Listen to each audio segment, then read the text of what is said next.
Good morning. So happy that you're starting your week out with us here on Be Well Together. We've seen some pretty fantastic things over the last 15 weeks. Lots of great stuff on health, on well-being, and on the use of AI for good. And today, we actually have yet another trailblazer in AI-driven research. It is my great pleasure to introduce theoretical neuroscientist, Dr. Vivienne Ming. She is an entrepreneur, she's an author, she's a mother of two. She's also the co-founder of Sokos Labs with her wife, Dr. Norma Ming. And Soko Labs is dedicated to solving some of the world's most pressing issues. So, no big deal. She sits on a number of boards and companies, including Start Out and Engender. And in her free time, this is what she does in her free time.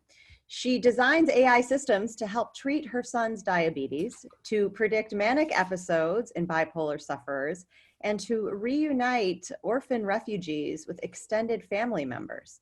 So, wow.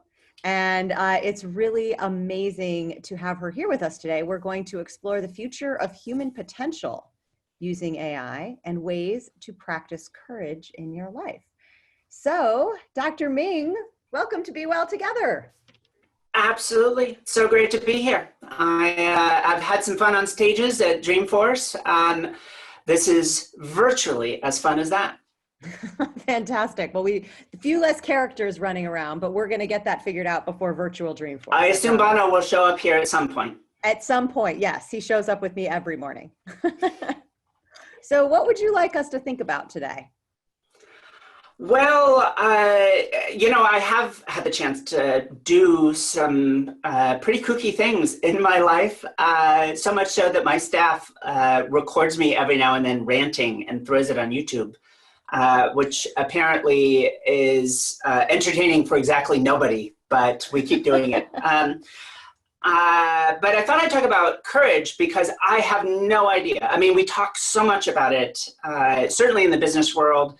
Every month or so, I do a little sort of anthropological tour of LinkedIn. I see all these posts from people talking about courage.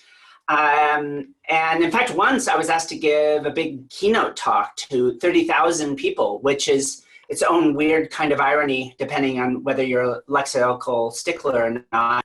I'm supposed to get up in front of 30,000 people and talk about courage.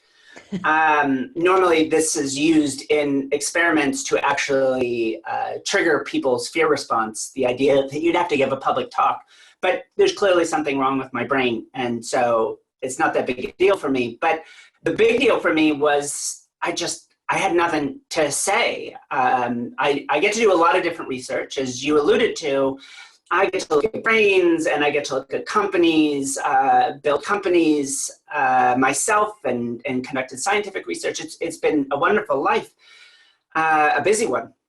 But I'm not certain anything my work on artificial intelligence and brains has something to say about courage.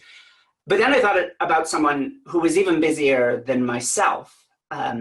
Long ago, when I was at UC Berkeley, as a researcher, I had a joint appointment. So I was working at this place called the Redwood Center for Theoretical Neuroscience, where we do really fancy machine learning and brains, and it was all very cool, very lazy too, because we're just working on computers instead of doing actual biology.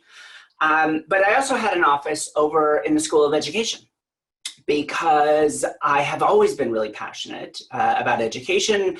I have a very unusual background, and my wife was a professor at the school at the time, and we were doing a collaborative research, mixing a little of my machine learning and her education. So I had this office, and several times a day, every single day, there would be this flash in the hallway outside the door of my office. Once in the morning, and then in the afternoon, and then late afternoon, just like every day, this person would run past the door of my office, which is very strange behavior for anyone over, let's say, 8. I can imagine my daughter running past anywhere. But this person wasn't 8. This person was a professor in the School of Education. And several times a day, she would literally run down the hallway past all of the offices of the full professors who would someday be voting on her tenure.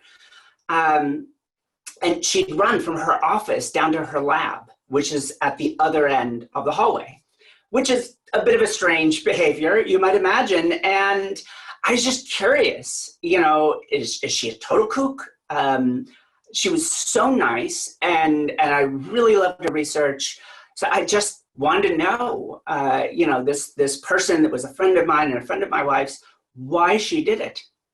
And she said, well, I was done in my office and I wanted to be in my lab, and it would take longer to walk. In other words, she didn't care who saw her running. She wasn't doing it because there was an emergency. There aren't really emergencies in education research, not in this sense. She did it because she cared so much about her research. She didn't care what it looked like to anyone else, which was pretty funny. Every now and then, I have my own students and I say, listen, however smart you think you are, that is not the unique predictor of success in science. Just so you understand who your competition is. This woman who does not earn some huge Silicon Valley salary literally runs down the hallway to get to her lab because that's how much she cares. And I bet she does it late at night as well. I just am not there to watch her. So she was this amazing person that just embodies a total commitment. Later, a few years after we first met, she had borrowed these little gloves of mine that you can use on a touchscreen because she was really cold, and she wanted to work when she was cold, and she needed to be able to touch the screen of her computer while she was working. She was just sort of totally invested in everything that was her work. There was no split between work and home. But she loved her daughters. Whenever we visited them, had dinner, this is someone that was totally invested in them as well. Later, she ended up having to just work from home all the time, had nothing to do with COVID. And in fact, she earned tenure about 4 months before she died of pancreatic cancer. So the reason she was wearing the gloves and working from home was she was dying, and she knew it. But she cared about something more than a job. What she cared about was that her research had an impact on the world. What she cared about was that her daughters knew that this was important, that there was something bigger than whether you felt well that was important. I feel a little emotional. That felt important to show them. So she passed away, and she knew she was going to. And she kept working all the way to the end anyways. And the faculty gave her tenure, even though they knew they weren't going to have a professor, day after day with them. They did it because she did something amazing. But the most amazing thing I think about what she did was what she role modeled. She knew she had limited time with her children, and she loved them. She didn't spend that time playing or doing frivolous things. She spent that time showing them with her actions that something was bigger than her. Something was going to take more than a lifetime to complete. In fact, in the psychological research, this is the definition of a purpose, or more wonky construct, strength of purpose. It is something that's bigger than you, something that takes more than a lifetime to complete. And in fact, I always love the metaphor. It's an old saying, which is the world gets better when old men plant trees. They're never going to rest under its shade. They're never going to experience for themselves the benefit of that tree, but they do it anyways. And what's fascinating about my friend and about those old men, and there's some actual examples, this guy in India who's literally planting a line of trees in front of an advancing desert. Neither the trees nor the desert will ever truly be a part of his life, but he's doing it anyways, because someday it will be a part of someone's life. And what's fascinating is it sounds insane, right? It's all sacrifice. It's all giving with no obvious receiving. But it turns out people have studied purpose. People have studied life meaningfulness. And it paints a really interesting picture. People that have a stronger sense of life meaningfulness and purpose, imagine everything you'd want to be true about you when you're 65. Okay, some things that maybe are a little selfish, greater wealth and greater income, a better job, more education, but other things as well. Insulin sensitivity, central body mass. How many friends do you have? How much do you volunteer outside the home? Subjective well-being, what psychologists call happiness. Here's probably my favorite metric of long-term life outcomes, your walking speed at age 65. And I can go on, like dozens of different variables.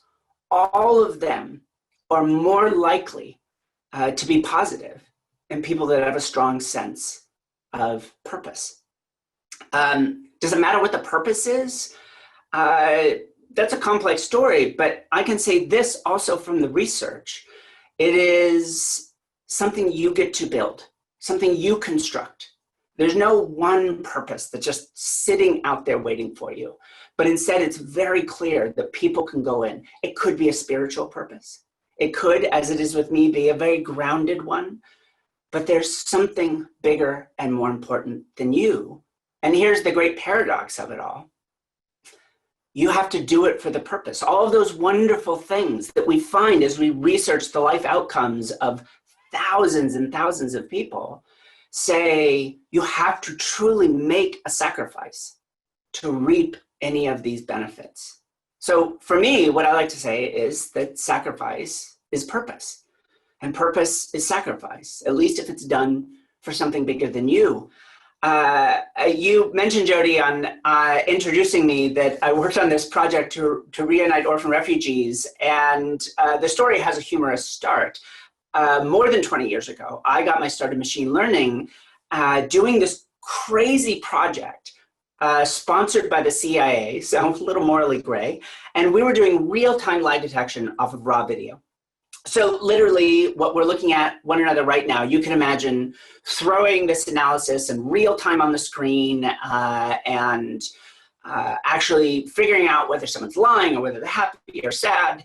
Humorously enough, that lab, my first undergraduate lab, actually spun off and got bought by Apple. So your iPhone is doing all of this now. It's fun to look at the iPhone and all the free stuff that's on it and think, I remember when that was my undergraduate honors thesis 20 years ago. But after that, I had started my first company. So I'd left academia full-time, and my wife and I co-started a company in education. Nobody wanted to fund education back then. No one would touch it. So instead, we started experimenting. How do we show off that this really cool AI I've built actually does something? So we made the dream product of every aspiring entrepreneur, a game called Sexy Face that would get you laid. The idea was we'd show you a set of faces that we pulled off of Flickr and Facebook and everywhere else we could grab faces, because in my defense, it was years and years ago and no one was thinking about whether it was right or wrong. And you'd select the faces you thought was sexy, and the damn thing would figure it out. So if you have something for Southeast Asian mutton chops and a sense of ennui, it would actually figure it out. As long as you didn't have a foot fetish, I guess. Although, as it turns out, I looked into whether there are foot image databases for foot fetishists. There are. I can't unsee that. It's a horror story. But we built this thing, and we were able to demo it, and here was our pitch. For free, we'll let you come in and find everyone you think is sexy, and for $5, we'll find everyone who thinks you're sexy. But it was all a scam. Once you played one round of it, a Trojan, a scam, it would confess. It's just a mind-reading game. Come up with any face category, and we can guess what it is. So that the getting laid thing was just our hook. You'd show up and you'd select some faces, happy, Chinese female, and it would figure it out without having to tell us. It was really cool, and it was really just meant to be a demo to show some of these venture capitalists that our system actually worked. And wouldn't it be amazing, as one VC said, if we could read students' minds? No, AI cannot read your mind, but a lot of VCs are not nearly as smart as they think they are, and so a line like that gets you somewhere. Along the way, though, we got to build something amazing. In training this system and having people show up and make their silly choices, our system actually learned not just about faces, but about how we perceive faces. And how we perceive faces turns out to be deeply, fundamentally part of how we experience the world. So the truth is, this ridiculous sexy face system was actually meant to find orphan refugees. At the time we were doing this, again, years and years ago, there was this book, and this book had 1 million photographs in it. A picture of every orphan refugees in a camp somewhere in the world. And if you're living in Damascus and you haven't heard from your sister's family in Aleppo in months and you fear the worst, you go to a camp in Jordan and you start leafing through the book. And you cross your fingers that you'll find somebody. And we thought if we could take our technology and maybe make a little iPad system, and you could select the face and choose, you know what, my niece looks a little bit more like this kid and a little bit more like this one. Maybe it could work just as well as our silly little thing that found sexy people. And sure enough, we did a trial and we found that, if your niece was in a camp somewhere, in about 3 to 5 minutes, you found her. I got to build once the first AI to treat diabetes, and I got to do it for my own son. But this thing is something I think I might be as proud of as that. Whatever happens, my son will probably have a wonderful life. But these kids, I can't imagine anything worse. So we built this amazing thing. We could save lives and transform. And then I got cold feet. It was my first startup. No one wanted to fund education. We were running out of money. I didn't know how we were going to make our own next rent payment. And so we said our apologies and we pulled out of the project. And it is the single biggest mistake I have ever made in my professional life. Professional, even though we weren't being paid, even though it was completely a philanthropic project, I came back just months later and we rebuilt the whole system and we were ready to go, but the moment had passed. And I've regretted that ever since. I shouldn't have cared whether I could make my rent or not. If we built this and released it, people would be alive. And there is a project called Refugees United, which has saved thousands and thousands of lives, doing exactly what we're trying to do. But we could have helped. And it shouldn't have mattered the cost I would have paid. And so I learned from that. And I've never made that mistake again. Everything I've done in the latter part of my career, and I've had the chance to do amazing things, working on my son's diabetes. I built a system that could predict manic episodes and bipolar sufferers just using their mobile phone, so we could warn them ahead of time before they were oncoming. I have been able to build AI-driven economic models to measure what we call the tax on being different, and to look at the power of representation. The more women, the more Black people in leadership roles in companies, the smaller the wage gap gets, because it tells everyone that their hard work will actually pay off. And we've gotten to do all of this and so much more, because what I told myself was that it's not about me and it's not about my happiness. It's about whether I'm serving my purpose. And what's amazing is that insane idea of I don't care whether my companies make money, I don't care whether my projects will ever actually work, just that they might make a difference, has been the deciding factor of the last 20 years of my life, except for that one moment with Sexy Face. And I've never made that same mistake. And I've led the most amazing life, a life that has been able to transform so many others, whether it's diabetes and bipolar or hiring, or building systems to measure the impact of social media on people's long-term life outcomes, or dozens of other projects that my little mad science incubator has been able to participate in. So what is courage? If I've never studied it directly, what does all of these experiences and this research actually tell me? Well, it tells me you should be a little skeptical about whatever self-important smart person tells you on a camera or on a stage. But it also tells me that courage isn't something you just have. Courage isn't something you just get because you're a good person or because you have the right genetics. Courage is something you practice, and you have to practice it a lot. Because if you don't practice it, that moment will come where every smart thing points one way and the right thing points in another direction. And if you haven't been practicing, you won't be ready. What's amazing is courage isn't just something you can practice. Courage is something you get to share. It's so much easier to see the right thing when your life is not pointing in the other direction. In fact, I would say courage is what happens when everything you want is down one path and everything you know is right is down the other. And sometimes what you want is billions, it's fame, it is something no one could say no to, but you have to anyways. And we are in short supply of that kind of courage right now today.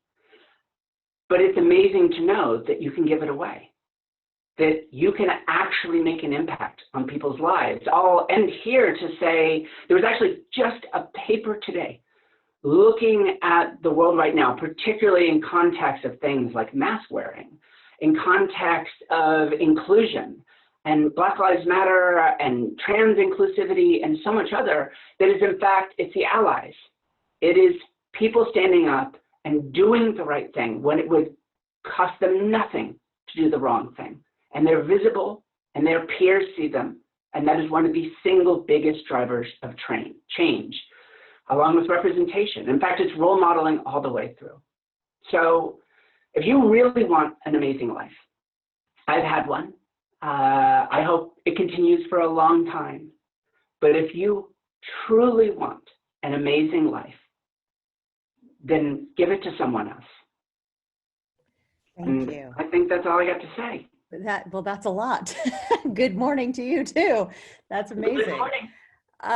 Okay, so I have a question for you, and then I really want to make sure that we get Billy Lewis, who has joined us today. He's the president of our Global Outforce organization. I'm interested in him being able to ask a question too, but I want to go back to what you were saying about purpose and the courage behind that purpose. And I'm curious, in the work that you've done really big things. You've dreamed big, you've had big courage, and I can see how that can fuel bigger purpose, and bigger purpose can fuel more courage. And I'm curious from where you stand, if you think the size of that goal or the size of that purpose, is relative to that feeling of having, a wonderful, happy life.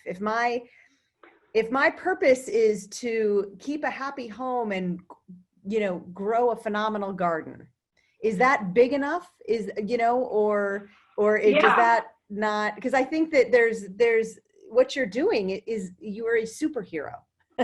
And but not everyone maybe feels in this environment that they can be a superhero. So I'm just like to hear you pontificate a little bit on the size of purpose. Pompous pontificating is a particular, I wanted to keep the alliteration going, but it lost me. But I am a professional pontificator of pompous narratives. So it's interesting because I have two things to say in response to that, which kind of go in different directions. One is just what the research says, which is, career, as admirable it is not a purpose. And to say it's just about you. Now, what you do with that career, how that career takes you through your life, that very much could be a purpose. And in fact, I think one of the things we've been able to do is, I'm sure everyone has become familiar with the idea of contract tracing, and we've been able to do this with a bunch of really big companies in some of our crazy mad science experiments, is long before coronavirus was part of our regular vernacular of this planet, do contract tracing inside companies to map out the real social network of a company. And what we found is companies in which individuals felt that they could express their purpose were more productive. And that productivity was largely emerged because often people helped others be more successful. So that seemed to be the biggest mediator of some of the, let's say, community level or company level benefits of purpose, is if it's not about you, then helping another team or helping another person on your own team is just as valuable as doing it yourself. And suddenly you see productivity boosts. It doesn't mean companies need to change and recognize you shouldn't just be promoting people because they're the loudest person in the room, but recognize the value of collaborative leadership, of cross-team support, these sorts of things. But so that sort of pushes in the direction of it has to be big, but it only has to be big in the sense that it's bigger than you. And it turns out, you know, that doesn't mean that it's gigantic. You know, even planting a tree, as silly as that metaphor may seem on the surface, is genuinely about something that's bigger than you. I don't mean the tree, but the fact that it will take so long to grow into something, the fact that you are passing it forward. But here's the other side of it, which is I do get to work on some big projects and some occasional little ones, and it's a privilege to be able to do that. But it started pretty modestly, about as modestly as it could start, because my life started, my professional life started with homelessness. I flunked out of university. I ended up living in my car for several years. It was not fun. It was really lonely. And when I finally got back a hold of my life, it took me years to climb back out of the hole. I mean, I'd pretty thoroughly ruined my life. So for me, the first steps of something that's bigger than me was just realizing everyone I was supposed to be, everything that I'd been told when I was younger, that I was supposed to win a Nobel Prize, or that I was supposed to be this amazing person, or frankly, that I was supposed to be a boy. None of that mattered. It wasn't about me. It wasn't about my happiness. All of that had led me down the wrong path. I mean, as wrong a path as I could have ended up on. And so I just did small things. You know, could I get a job at a convenience store so I could pay my own rent? And once I confessed to my parents and not have to live at home with them. Could I be honest with everyone in my life and say, listen, I flunked out. I'm not this person you thought that I was. And again, it's paradoxical, but the amazing thing is I suddenly somehow find myself back at school 5 years later. I did my whole undergrad in a single year, and I got perfect grades in every class, the same school I flunked out of. And then I did as well as anyone's ever done. And I got to go and do my PhDs at the places I chose. It was crazy. I've never had success like that in my life. So if my life sounds somehow outside the norm, just unachievable on some level, understand that it started with a decision. I'm going to be incredibly blunt. A night in 1995, living in my car, deciding not to kill myself and instead take the, if you might see it this way, very selfless act of admitting what a failure I was to the few remaining people in my life that cared. It started really small, and I built that practice of going out and every step of the way learning I could actually do the thing that I didn't think I could do, and I could do it better. It wasn't just magically overnight, I am going to do all this amazing stuff. It was a long road back from the self-inflicted disaster. So small steps. It doesn't have to be, I'm going to cure cancer, for it to be a purpose that moves you forward. It just has to be something for which you are willing to make a sacrifice. And maybe sometimes some of us find us in a moment in our lives where even a tiny sacrifice is a huge one. It leaves you feeling exposed, and that's your first starting point. That's your practice. And then maybe people that love you can help give you some courage so you can take next steps and go back to school. Aspire to start a company when you've never done it before. No VC wants to give you any money. Each one of those is a small step for that moment in my life. I've put 20 years into getting where I am. I don't go for a lot of big splashy celebrity in my work. I just believe that what we do is meaningful. And the way that I understand that it's meaningful is that I'm willing to give away all of my money to do it. You are fabulous. You are really fabulous. What a wonderful, wonderful mission that you're on. And I adore your clarity.